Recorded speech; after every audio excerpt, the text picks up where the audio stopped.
रामकृष्ण हरी माऊली. माऊली कसे आहात? आपली वारी आता अंतिम टप्प्यात आलेली आहे.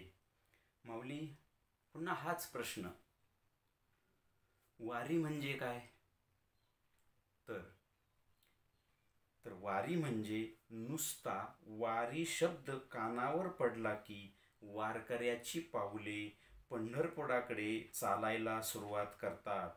वारी हा शब्द कानावर पडताच वारकऱ्याला तिथेच प्रत्यक्ष पांडुरंगाची भेट झाल्याचं समाधान मिळतं.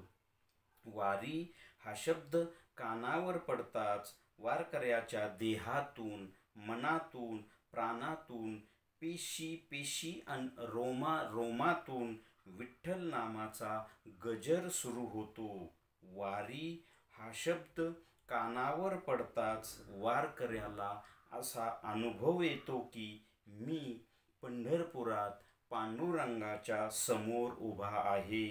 तेव्हा तो वारकरी म्हणतो की याला म्हणतात वारी. रामकृष्ण हरी.